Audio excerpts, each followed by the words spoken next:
Hey guys, we're just gonna jump right into issue number 3 of Star Wars Shattered Empire. Go through some of the story just like I've been going.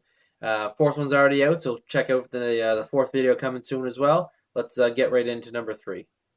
Okay, so here we see the cover. Pretty awesome cover, just like the last one. We see Shara Bay, and even a shot of Lando Calrissian there, which is pretty interesting to see.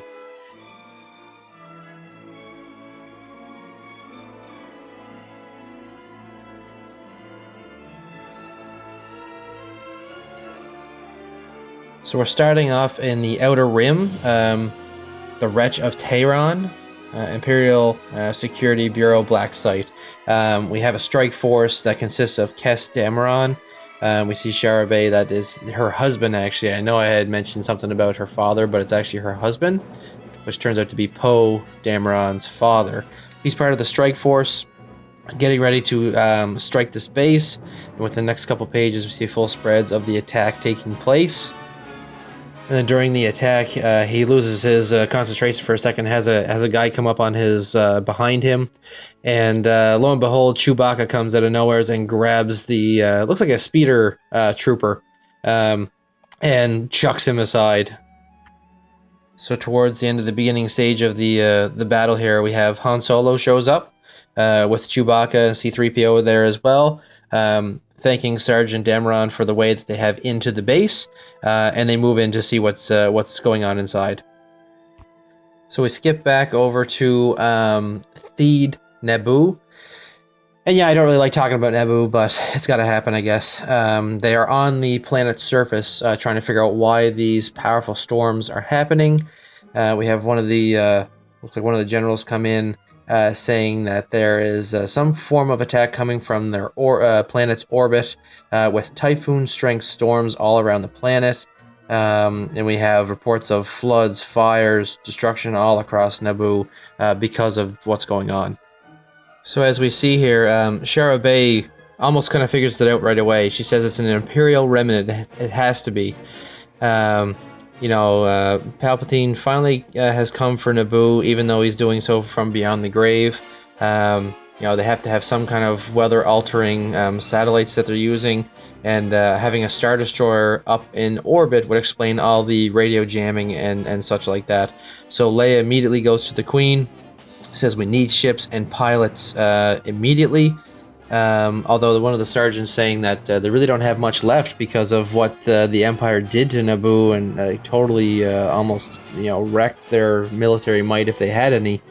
But the Queen actually having a little ace up her sleeve. So the Queen tells them to follow her. They did have a whole wing sealed off after the Trade Federation had originally invaded, and no one has known about it for quite some time. So 20 years or so, hopefully some of these ships still have power, she says.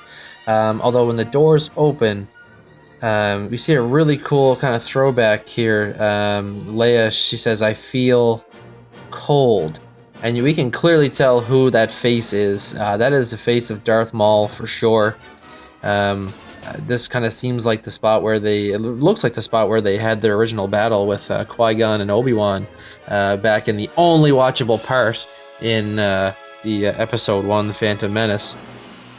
But, the sergeant saying, oh, it must just be a wind chill maybe, and she says, I just felt, you know what, never mind, let's just keep going. Shara checking out some of the ships, saying that, they're flight ready, but they do not have droids, so they're going to have to manually fly. So it's Shara Bay. Leia knows how to fly. She is getting suited up, and even the Queen of Naboo at the time says she was combat certified the year before she was elected queen. So they're all suiting up to get in the ships. Pan back to where the strike force was taking over the Imperial base. They do get inside and they fight their way through to a lieutenant, it looks like, and he was about to start a data purge, but they stop him before he gets a chance to. They get inside, start looking around for any types of Imperial contingency plans, fleet movements, counter-insurgency operations, anything like that. And 3PO pretty quickly comes across Operation Cinder, which is running at the time. And it's currently over multiple different worlds, but yeah, multiple targets specified by the Emperor himself, saying to Han one of those targets is Naboo, and of course he knows that Leia is on Naboo at this time. Back on Naboo in the secret hangar that the Queen showed Leia and Shara Bey, they're suiting up and getting ready to get in the starfighters to take off. They suggest that Shara Bey be the flight leader. She has the most combat experience out of any of them.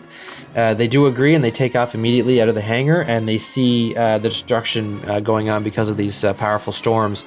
Lightning, wind, heavy rains, clearly see some flooding as well. They do get in orbit relatively quickly. They check their com-to-com, ship-to-ship comms are working, even though because of the jamming caused by the Star Destroyer. Now they get ready to engage the satellites and the Star Destroyer as they make their approach. And as they approach, they spot some of the satellites and get ready to engage. Now, Shara Bey already knows that the Imp-Star Deuce has a complement of 72 TIE fighters, and they're just hoping that they don't launch all of them at the same time. Now we can at least see about a dozen coming at them, and they say, "Here they come." So as it seems that Shara Bey is going to act as a distraction to the TIE fighters, try to get as many off of Leia and the Queen as possible while they destroy the satellites. She has 2, 3, or even more on her the entire time. They say just to hold on. They have 4 satellites down. They're going 1 to 1 to 1 just to try and take as many out as possible. And then, of course, it comes up to the point where there's 2 directly on her, and Leia comes out of nowhere to save the day for her and take out at least one of those TIE fighters to get them off her tail. And I was kind of wondering when Lando Calrissian was going to come into this, as we see Leia and Shara Bey flying towards another just full squadron, it looks like, of TIE fighters. And then here we have most of the Rebel fleet come out of hyperspace, with one of the Mon Calamari's ships engaging the Star Destroyer immediately, launching X-Wings, A-Wings, Y-Wings, and B-Wings to engage all the TIE fighters and kind of get them out of harm's way. So as they show up, the battle commences, and it seems that they take them out pretty quickly. We go back to the Rebel Fleet Command. It's called Muster Point Vergence, and we see Leia and Shara Bey arriving back to Han and Kes Dameron, and she gets out of the ship and runs to Kes immediately and gives him a big hug. So that's kind of where the last 2 issues meet. Number 2 being mostly about Shara, second one being about Kes, and then about Shara at the end, and then them meeting up. And we're gonna go right into the 4th issue as well, which is, by the way, the final issue, and we'll see where that leads us off.